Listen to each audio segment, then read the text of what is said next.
কাঠালিয়ার জমিদার মতিলাল বাবু সপরিবারে নৌকা নিয়ে স্বদেশে যাত্রা করছিলেন। পথে দুপুরে এক ছোট্ট গঞ্জে নৌকা বাঁধিয়া খাবারের আয়োজন করা হচ্ছিল। ঠিক তখনই এক তরুণ ব্রাহ্মণ বালক এসে জিজ্ঞাসা করলো, বাবু, তোমরা কোথায় যাচ্ছ? কাঠালিয়া গায়ে বাবা। আমাকে নন্দীগায়ে পৌঁছে দিতে পারবে? ও, সেগা তো আমাদের কাঠালিয়ার পাশেই হে। আজ্ঞে। তবে তুমি আর দেরি করো না, তুমি বরং নৌকায় উঠেই এসো। মতিলাল বাবুর কথা শুনে তারাপদ নৌকায় উঠে এলো। এভাবে অনেকটা সময় গেলে মতিলাল বাবু দেখতে লাগলেন অজ্ঞাত এই তরুণ বালকটি দেখতে যেন ঠিক এক নবীন তপস্বী। গৌরবর্ণ, বড় বড় চোখ এবং হাস্যময় মুখ, কি মিষ্টি! ছেলেটি দেখতে যেমন মিষ্টি, আচরণও তেমন মিষ্টি। ছেলেটিকে ভালো লেগে গেল তার। তা তোমার নাম কি বাবা? আমার নাম তারাপদ। আহা, দেখেই মনে হচ্ছে যেন কিচ্ছুটি খাওয়া হয়নি। বাবা, তুমি স্নান করে এসো, এখানেই কিন্তু তোমার খাওয়া হবে। আজ্ঞে, একটা কথা বলবার ছিল।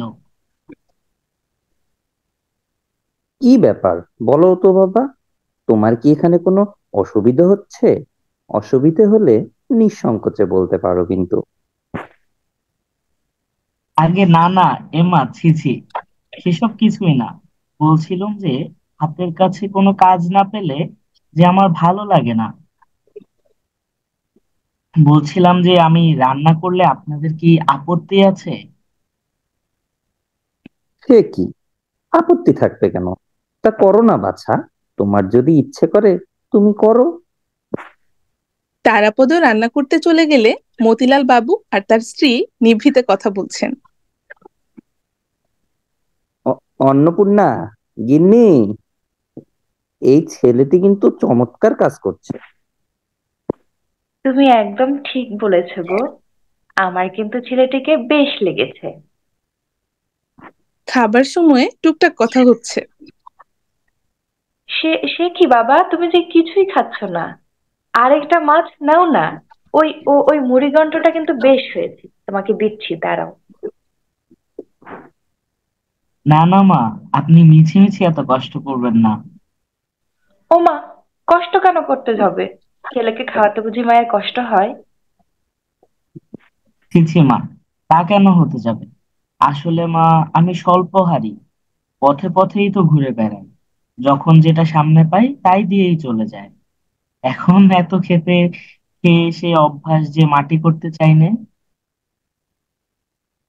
এ কি, এতটুকু ছেলে পথে পথে ঘুরে বেড়াও? তোমার মা নেই বুঝি? হ্যাঁ, আছেন।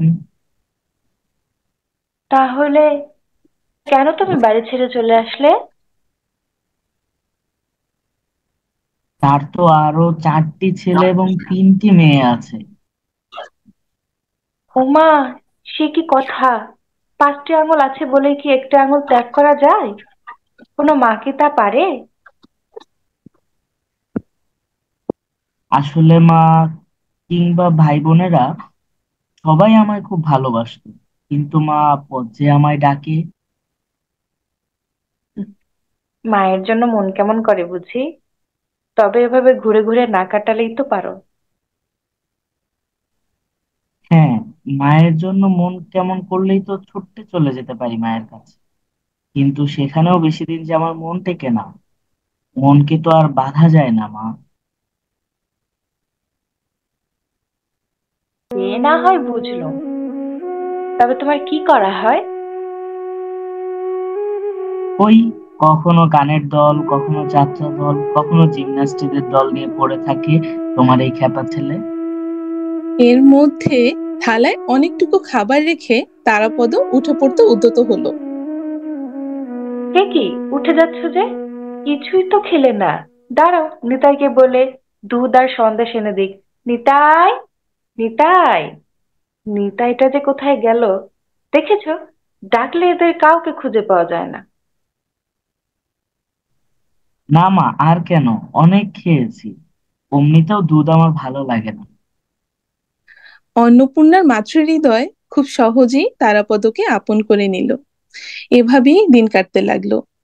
অন্নপূর্ণার ইচ্ছে করে এই ছেলেটিকে আরো কিছু খাইয়ে পরিতৃপ্ত করতে, কিন্তু তার কোনো উপায় খুঁজে পান না।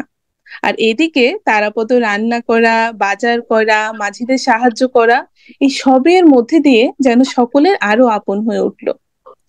একদিন রাত্রির বেলা আলবোলায় টান দিতে দিতে মতিলাল বাবু বললেন, তো তোমার কি কোনো গন্তব্য আছে ছেলে? গন্তব্য? আমি যেখানে সেখানেই তো গন্তব্য। ওগো, ওকে আমাদের সঙ্গে নিয়ে চলো না, আমাদের গায়ে। আহা, আমি কি না বলেছি? ও যদি আমাদের সাথে যেতে চায় তা তো বেশ হবে। চলো না বাবা আমাদের সঙ্গে। সে না হয় হবে মা। পরদিন সন্ধ্যায় তারাপদর চোখে চঞ্চলতা আর কৌতূহল। সে যা কিছু দেখে বা শুনে তার প্রতি তার আকর্ষণ সব সময় বাড়ে। মতিলাল বাবু তার পরিবারের কাছে রামায়ণ পড়ছিলেন। কুশলবের গল্পের সূচনা করতে করতে তারাপদ আর চুপ থাকতে পারে না। নৌকোর ছাদ থেকে নেমে উত্তেজিত ভাবে বলল, বই রাখুন, আমি কুশলবের গান করি, শুনো। তুমি তুমি গান গাইবে বাবা? বেশ, গান করো। হুম, নৌকায় করে যেতে যেতে কত যে গান মনে মনে বেঁধে রেখেছি।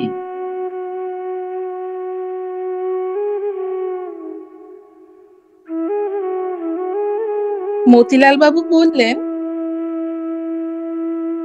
তা বেশ বেশ, প্রতিদিন না হয় আমাদের এখন থেকে গান শোনা। তারাপদ বাঁশির মতো মিষ্টি সুরে কুশলবের পাঁচালি শুরু করলো। আহ, এই ছেলেটা কি সুন্দর তো। ওগো শুনছ, ছেলেটা কি সুন্দর গান গায় বলো, শুনলে যেন প্রাণ ভরে যায়। হয়নি, ঠিক বলেছো তুমি। এমনকি হলো কি, পাশের নৌকাগুলো থমকে গিয়ে তার গান শুনতে শুরু করে। সবাই বিস্ময়ে মুগ্ধ হয়ে যায়। কিন্তু যখন গান শেষ হয়ে যায়, তারা দীর্ঘশ্বাস ফেলে, মনে মনে ভাবতে থাকে, এত ভালো গান কেন শেষ হলো? এই সময় অন্নপূর্ণা আর মতিলাল বাবু দুজনেরই মন যেন এক অদ্ভুত স্নেহে পূর্ণ হয়ে ওঠে। তাদের চোখে এক ধরনের প্রশান্তি, কিন্তু এক অন্যরকম আকাঙ্ক্ষাও। অন্নপূর্ণা মনে মনে ভাবছে, এই ছেলেটিকে যদি কোলে তুলে নিতে পারতাম, তবে পুত্রের অভাব পূর্ণ হতো কিনা। উম এই ছেলেটিকে যদি কাছেই রাখা যায় তবে কিছুটা হলেও পুত্র শূন্যতার দুঃখ কমবে। কিন্তু চারু শশী, তাদের ছোট্ট কন্যা, ঈর্ষা এবং বিদ্বেষে পূর্ণ হয়ে ওঠে। চারু শশী অন্নপূর্ণা ও মতিলাল বাবুর একমাত্র সন্তান। তার মনোভাব একেবারে অসীম স্বাধীনতা এবং জেদের এক নিখুঁত মিশ্রণ। একদিন ভালো আর আরেকদিন একেবারে খারাপ। এটা ঠিক না, এই খাবার আমার ভালো লাগছে না, আমি চাই না। ও মা, ভাতের থালাকে ওইভাবে ছুঁড়ে ফেলে শশী মা? এটা তো অনেক অপমান হয় রে। খুব অপমান, এগুলো রান্না হয়েছে, ছে ছে ছে ছে, তরকারি না নুনের সমুদ্র বানিয়ে রেখেছো। অন্নপূর্ণা একটু তরকারি চেখে দেখে। কই, না তো, তেমন তো কিছুই নয়। তুমি ছাই জানো। এই বলে ধুপধাপ করে চারু শশী প্রস্থান করলো। দিন শেষ হওয়ার পথে তারাপদ যখন কুশলবের গান গাইছে, অন্নপূর্ণা মনে মনে ভাবছিলেন, এটি হয়তো চারুর মন গলাচ্ছে। তিনি কণ্ঠে স্নেহ নিয়ে শান্তভাবে জিজ্ঞাসা করলেন, চারু মা, কেমন লাগলো গানটা? চারু শশী কোনো উত্তর না দিয়ে মাথা তীব্রভাবে নাড়িয়ে দেয়।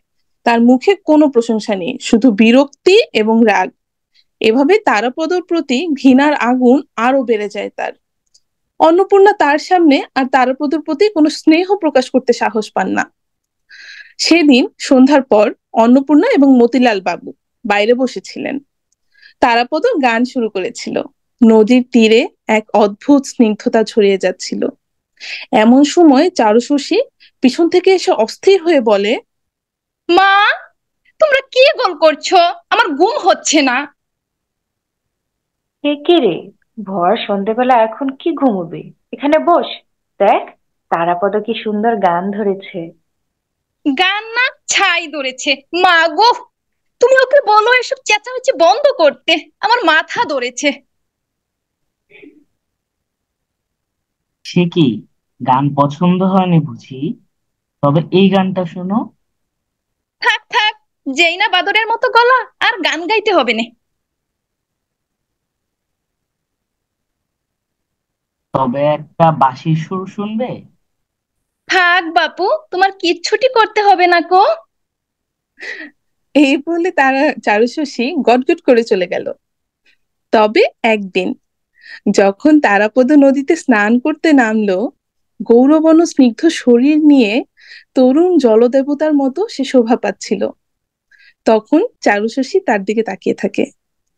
চারুশশী অবাক হয়, চুপচাপ তার মধ্যে এক অদ্ভুত আগ্রহ তৈরি হলো, সেটা সে গোপন রাখতে চায়। এমন সব শান্ত, সৌম্য এবং মিষ্টি দিনগুলোয় নৌকা চলতে চলতে নন্দীগ্রাম কখন ছাড়িয়েছে তারাপদ জানতেও পারেনি। খুবই মৃদু গতিতে নৌকা চলতে থাকে, কখনো পাল তুলছে, কখনো গুণ টানছে। কাঠালিয়া গ্রামের কাছাকাছি এসে নৌকাটি ঘাটে বাঁধা পড়ল। সন্ধে নামতে না নামতেই চারপাশে শোনা গেল জমিদারের আগমনের খবর। পালকি, টাট্টু ঘোড়া এবং পাইক বরকন্দাজদের আওয়াজে গ্রামের পরিবেশটা একেবারে বদলে গেল। শোরগোল তুলে ফেললো তারা। এত শোরগোলের মধ্যেও তারাপদ নৌকা থেকে দ্রুত নেমে একে একে গ্রামটি পরিদর্শন করতে লাগলো। সকলের সাথে পরিচয় স্থাপন করে সবার মনের ভেতরে একটা প্রগাঢ় বন্ধন গড়ে তুললো সে। সে সবাইকে হাসি মুখে অভিবাদন জানিয়ে বলল, দাদা, মাসি, খুড়া, দিদি, কেমন আছো সবাই? এখানে এসেই তো মনে হচ্ছে ঘরেই আছি। তারাপদ এত সহজে গ্রামবাসীদের মন জয় করে ফেলেছিল, যেন সে এখানে জন্মসূত্রে আছে। বাচ্চাদের কাছে সে এক বন্ধু, বৃদ্ধদের কাছে সে যেন এক স্নেহের প্রতিমূর্তি। এই যেমন সেদিন ময়রার দোকানে বসে ময়রা তারাপদকে কি বললো জানেন? দাদা ঠাকরুন, একটু বসো তো ভাই, আমি একটু বাড়ি থেকে আসছি। আর অমনি তারাপদ কি করলো, সে সেখানে অম্লান বদনে বসে রইলো। বসতে তো আমার ভালোই লাগছে, তবে একটু সন্দেশের মাঝে তাড়িয়ে দিই। তারাপদ এমন ভাবে সবার সঙ্গে মিশতো, যেন সে এখানে একদম নিয়মিত এবং একান্ত আপন। কিন্তু গ্রামে তারাপদ যে একজন মিষ্টি ও সবল চরিত্র হয়ে উঠছে, তা একজনের ভালো লাগছিল না। চারুশশী তা সহ্যই করতে পারছিল না। সোনামণি, যে ছিল চারুশশীর সখী, সে একদিন এসে চারুশশীর মাকে বলছে, মাসি, তারাপদ দাদা তো খুব ভালো ছেলে, আমাকে বাঁশির সুর শেখালো, আর একদিন তার জন্য গাছ থেকে ফুলও পেড়েছে। তারাপদ তো আমাদের, আমরা এত যত্ন করে নিয়ে এলাম, আর এখন সে সোনামণির দাদা। চারুশশী তার আড়াল ভরা ঈর্ষা লুকিয়ে রাখতে পারলো না। তার মনে যেন আগুন জ্বলে উঠলো। আজ আজই বাসি আমি ভেঙেই ফেলবো, ভেঙেই ফেলবো। আমাকে বাদ দিয়ে অন্য কাউকে বাসির সুর শেখানো, দেখো না কেমন মজা দেখাই। চারুশশী যখন বাঁশিটি ভাঙছে, সেই মুহূর্তে তারাপদ ঘরে প্রবেশ করলো। সে কাঁদো কাঁদো সরে বলে উঠলো, এ এ তুই কি করলি চারু? আমার বাঁশিটা কেন ভাঙছিস? এ বাঁশি তোর কি ক্ষতি করেছে? বেশ করেছি, খুব ভালো করেছি। আরো তুমি বাঁশির সুর শেখাবে সোনামণিকে। অন্য দৃশ্যে মতিলাল বাবু ও তারাপদ। তারাপদ যখন ইংরেজি ছবির বই দেখছিল, মতিলাল বাবু তাকে ইংরেজি শিখতে উৎসাহিত করলেন। তিনি বললেন, তুমি ইংরেজি শিখবে, তাতে এসব ছবির মানে বুঝতে পারবে। হ্যাঁ হ্যাঁ, খুব শিখবো। মতিলাল বাবু তারাপদকে ইংরেজি শেখানোর জন্য হেডমাস্টার রামরতন বাবুকে নিয়োগ করলেন। তারাপদ প্রখর স্মরণ শক্তি আর একাগ্রতা নিয়ে ইংরেজি শিক্ষায় প্রবৃত্ত হলো, যেন নতুন এক জগতে প্রবেশ করলো সে। নদীর ধারে হাঁটতে হাঁটতে পড়া মুখস্থ করত। দূর থেকে পাড়ার ছেলেরা তাকে দেখতো, কিন্তু তার পড়ায় ব্যাঘাত করার সাহস কেউ পেত না। কিন্তু তারাপদের ওই নতুন জীবনযাত্রা চারুর অসহ্য লাগতে লাগলো। সে হঠাৎ রেগে মেগে বলে বসলো, আমিও ইংরেজি শিখবো বাবা। কি বলিস চারু, তুই ইংরেজি শিখবি? এসো না, পড়তে পড়তে চাইলে পড়তে দাও। মাস্টার মশাইকে বলো, ওকেও তারাপদের সঙ্গে পড়াবে। পড়াশোনা করতে ভালোবাসে এমন অস্থিরচিত্ত বালিকা স্বভাব সঙ্গত ছিল না। সে নিজে কিছু তো শিখেই না, কিন্তু তারাপদর অধ্যয়নে বিঘ্ন ঘটাতে কখনোই পিছু পা হয় না। তারাপদ যখন পুরনো বই শেষ করে নতুন বই কিনে, তখন সেই বইটিও সে কিনে আনতে চায়। কিন্তু তারাপদ কখনোই ক্ষুব্ধ হয়ে তাকে শাসন করতে পারে না। একদিন চারু আহ তারাপদর ঘরে ঢুকে খুব করে কাগজ ছিঁড়তে থাকে। এ কি করলি চারু? খুব ভালো করেছি। আচ্ছা বেশ। তারাপদর হতাশ মুখ দেখে চারু অনুতপ্ত হয়। সে বলতে থাকে এবং খাতায় লিখতে থাকে, আমি আর কখনো তোমার খাতায় কালি মাখাবো না দাদা। চারুর লেখা শেষ হয়ে গেল।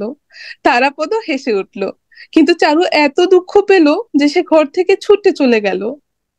ধ্যাৎ, এটা আমি কেন করলাম?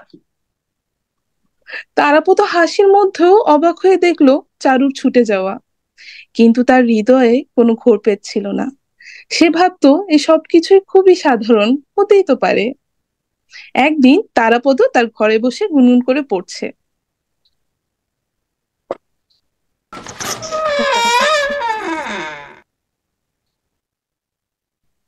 তারাপদ দরজা খোলার শব্দ শুনে তাকিয়ে দেখে সোনামণি দাঁড়িয়ে আছে। সে সোনামণিকে দেখে বলে যে, কি সোনা, কেমন আছো? মাসি কেমন আছেন? সোনামণি চুপচাপ দাঁড়িয়েছিল, কেবল একবার গভীর দৃষ্টি দিয়ে কিছু দেখছিল তারাপদের দিকে তাকিয়ে তাকিয়ে। এমন সময় চারু এসে আক্রমণাত্মক হয়ে বলল, কি দেখছো সোনা? আবার পড়ায় গোল করছো? আমি বাবাকে এক্ষুনি জানাচ্ছি। বাবা! না না, আমি কিছু করিনি। আমি তো শুধু জানাতে এসেছিলাম মাসি কেমন আছেন। চারু যে তীব্রভাবে আক্রমণ করছে, তা থেকে নিস্তার পেতে সোনামণির আর কোনো উপায় ছিল না। সে দুঃখিত শঙ্কিত হয়ে বলে ওঠে, আমি জানি না, আমি আর কখনো এমন কিছু করব না। তারাপদ খুব দুঃখ পায়। তারাপদ সহানুভূতির সাথে সোনামণিকে বলে, না, চিন্তা করো না, আমি তোদের বাড়ি যাব আজ সন্ধ্যায়। হ্যাঁ যাবে বই কি, বলে তুমি কি পড়াশোনা করবে না? আমি মাস্টার মশাইকে বলে দেব। সন্ধ্যায় চারু দরজায় তালা দিয়ে তারাপদকে বন্দি করে রাখে।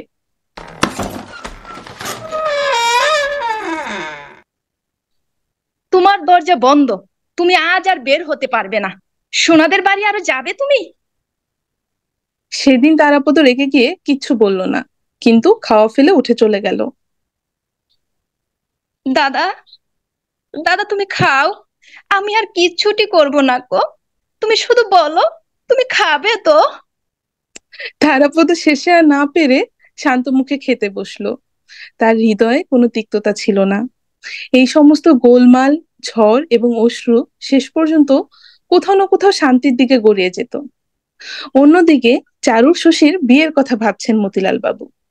মেয়ের বয়স প্রায় 11 হতে চললো যে। তাই চারুর জীবনে নেমে এলো নানা বাধা নিষেধ। তার সব ইংরেজি বই পড়া বাদ, যখন তখন পাড়া বেড়ানো বাদ। চারুর তো তা কোনো ক্রমেই ভালো লাগছে না। এভাবে ঘরের মধ্যে কারো ভালো লাগে না কি ধ্যাত্তেরি। তারাপদটা না জানি এখন কি করছে। ওই সোনামণি পেঁচামুখিটার কাছে পড়ে আছে কিনা কে জানে। অন্যদিকে অন্নপূর্ণা তার মনের এতদিনের আকাঙ্ক্ষা স্বামীর কাছে প্রকাশ করেই ফেললো। একটা কথা বলার ছিল তোমায়। যা মনে আছে বলে ফেলো গিন্নি। চারুর জন্য তুমি কত জায়গায় পাত্র খুঁজছো, কিন্তু ছেলে তো আমাদের চোখের সামনেই আছে। চোখের সামনে? কার কথা বলছো তুমি গিন্নি? আমাদের তারাপদ। তারাপদ ছেলেটাকে তো বেশ লাগে আমার কাছে। তোমার মেয়েরও ওকে খুব পছন্দ। তারাপদ? আমরা এভাবেই কারো কাছে নিজের মেয়েকে দিয়ে দেব? জাতকুল জানা নেই, একটিমাত্র মেয়ে আমার, ভালো জায়গাতেই তো দিতে চাই। যাকে চিনি না তাকে আমার মেয়েকে দিতে পারি? আচ্ছা শোনো গিন্নি, কালকে চারুকে দেখতে আসবে চৌধুরী সাহেবরা, মেয়েকে কিন্তু তৈরি করে রেখো। পরদিন চারু শশীকে কোনোভাবেই মানানো যাচ্ছে না সেজেগুজে তৈরি হওয়ার জন্য। পাত্রপক্ষ কিন্তু দেখতে এসেছে। দেখ সুসীমা, জেদ করে না। নিচে সবাই চলে এসেছে যে, তোকে তৈরি হয়ে যেতে হবে তো।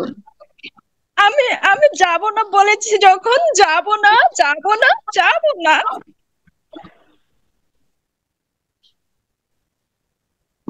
মাফ করবেন আমায়, মেয়ে হঠাৎ করে অসুস্থ বোধ করছে কিনা, এই জন্য নিচে আর আসতে পারছে না। আমি ক্ষমা চাচ্ছি আপনাদের কাছে। মতিবাবু অন্নপূর্ণার কাছে এসে বললেন, এইভাবে জিদ করলে কোথাও মেয়েকে কি বিয়ে দিয়ে শান্তিতে থাকতে পারবো আমরা? বলো তো। তুমি ঠিকই বলেছো গিন্নি, এই মেয়ে আমাদের চোখের সামনে থাকলেই ভালো। তারাপদও আমাদের সাথেই আছে, মেয়েকেও নিজের করে এখানেই রাখতে পারবো তখন। তাহলে তো তারাপদর ব্যাপারে একটু খোঁজ লাগিয়ে দেখো না। আমার বিশ্বাস ও ভালো ঘরের ছেলেই হবে।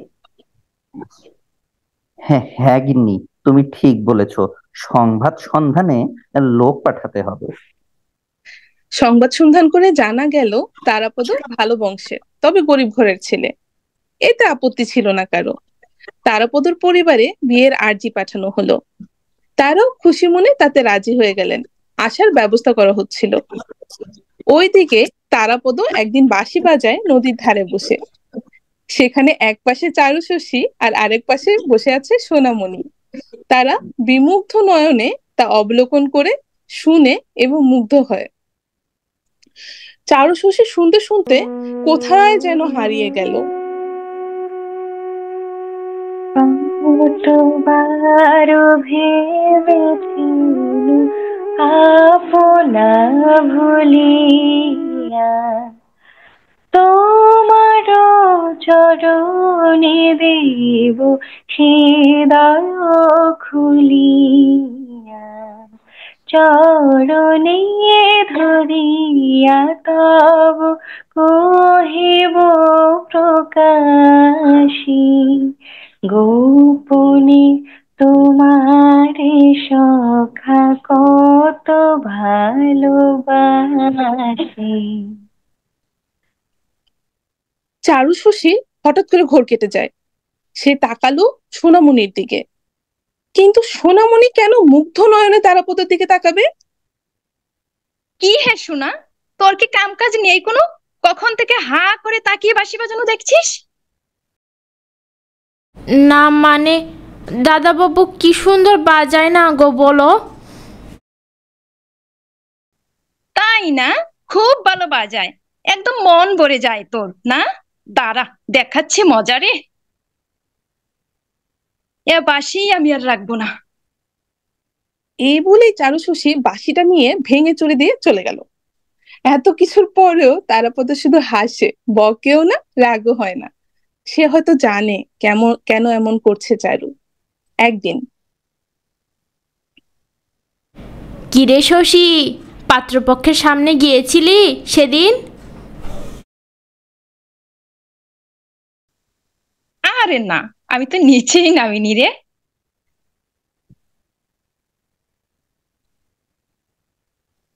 ওমা, কেন? না মানে, কেন আবার? এমনি, তোকে বলতে হবে?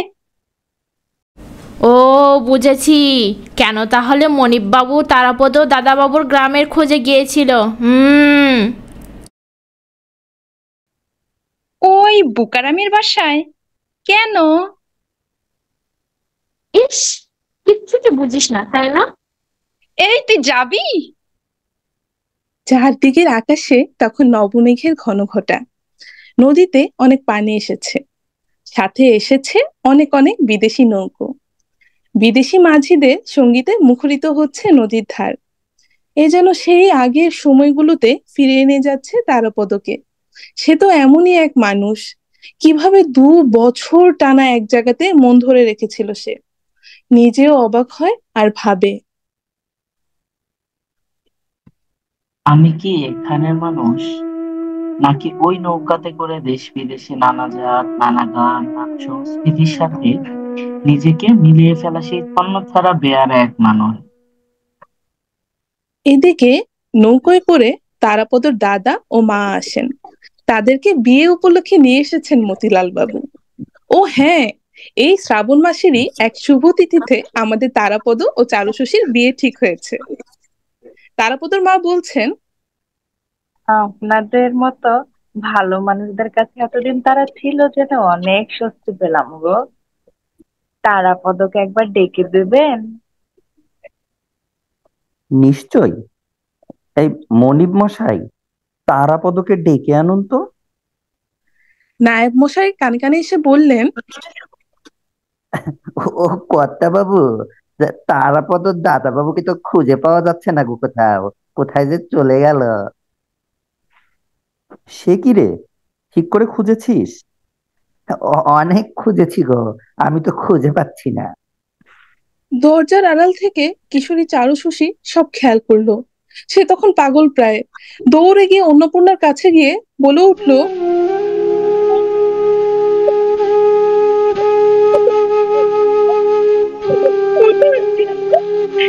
আমি কি আমি কি বেশি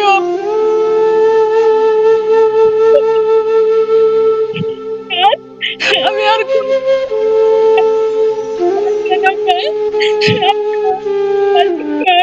না।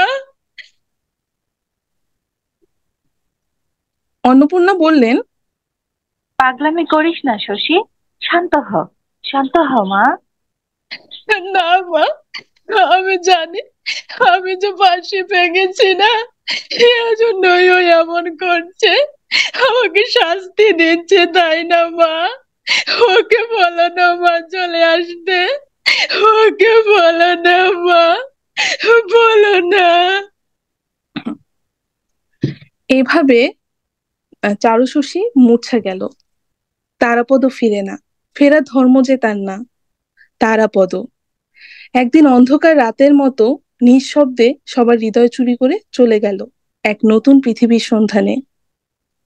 অন্নপূর্ণা অশ্রুসিক্ত হয়ে বলে ওঠেন,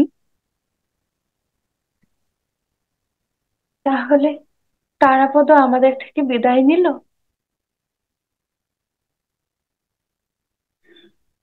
আমার প্রাণের পরে চলে গেল কি বসন্তে বাতাস টুকুর মতো, সে যে ছুঁয়ে গেল, নুয়ে গেল রে। ফুল ফুটিয়ে গেল শত শত, সে চলে গেল বলে গেল না, সে কোথায় গেল? কি যেতে যেতে চেয়ে গেল, কি যেন গেয়ে গেল, তাই আপন মনে বসে আছি কুসুম বনেতে, তাই আপন মনে বসে আছি কুসুম বনেতে। সে ঢেউয়ের মতন ভেসে গেছে, চাঁদের আলোর দেশে গেছে, যেখান দিয়ে হেসে গেছে, হাসি তার রেখে গেছে রে, মনে হলো আখির কোণে আমায় যেন ডেকে গেছে সে। আমি কোথায় যাব, কোথায় যাব, ভাবতেছি তাই একলা বসে, সে চাঁদের চোখে গুলিয়ে গেল ঘুমের ঘোর, সে প্রাণের কোথায় দুলিয়ে গেল ফুলের ডোর, কুসুম বনের ওপর দিয়ে কি কথা সে বলে গেল, ফুলের গন্ধ পাগল হয়ে সঙ্গে তারি চলে গেল, হৃদয় আমার আকুল হলো, নয়ন আমার মুদে এলো রে, কোথায় দিয়ে কোথায় গেল সে। অনন্তকাল ধরে ভাবলেও আমরা জানতে পারবো না চারুশশী তারাপদর অপেক্ষায় থেকেছিল কিনা। তবে তারাপদ নিশ্চিত খুঁজে পেয়েছিল জীবনের অর্থ। আর এখানেই এই গল্পের সফলতা। পরিচিত হয়ে নেই এই গল্পের চরিত্রগুলোর সাথে। তারাপদর ভূমিকায় ছিল মোহাম্মদ মাহিদুর রহমান, চারুশশীর ভূমিকায় ছিল সুমাইয়া খানম, আমাদের সুমিয়া আপু। ফারহানা শান্তা আপু ছিলেন চারুশশীর মা অন্নপূর্ণা এবং তারাপদর মায়ের ভূমিকায়। আমাদের শাওন ভাই, আমাদের এখানে যত পুরুষ চরিত্র ছিল মোটামুটি সবগুলো চরিত্রই শাওন ভাই করেছেন। তিনি একই সাথে ছিলেন মতিলাল বাবু, ময়রা, মাঝি এবং নায়েব মশাই। আমাদের জান্নাত নাইম আপা ছিলেন সোনামণি চরিত্রে। আর শেষে আমি আমি সালসাবিল রশিদ শশী ছিলাম এই গল্পের কথকের ভূমিকায়। আপনাদের সবাইকে অনেক অনেক ভালোবাসা আমাদের সাথে এই দীর্ঘ সময় থাকার জন্য এবং ধৈর্য ধরে আমাদেরকে নেওয়ার জন্য। আর পুরোপুরি আমাদের এই দুটি গল্প এবং এই গল্পকে নাট্যরূপ দেওয়া এছাড়া বাকি সব সার্বিক কাজ এবং সমন্বয় ছিল আমাদের প্রিয় নাফিয়া নাহলা ঐশী। আমাদের পোস্টমাস্টার গল্পের পরে যে কবিতাটি ছিল সেটি আবৃত্তি করেছে রুবায়াত তাজবিন আপু। আর ফারহানা শান্তা আপু গান গেয়েছেন। আমাদের এই পর্যন্ত যতগুলো গান গাওয়া হয়েছে সবগুলোই গেয়েছেন আমাদের প্রিয়, মানে অতি প্রিয় ফারহানা শান্তা আপু। যাচ্ছি তবু যাচ্ছি না, আজকের মতো বিদায় নিতে হচ্ছে। আপনারা অবশ্যই জানাবেন আমাদের এই আয়োজন আপনাদের কেমন লাগলো।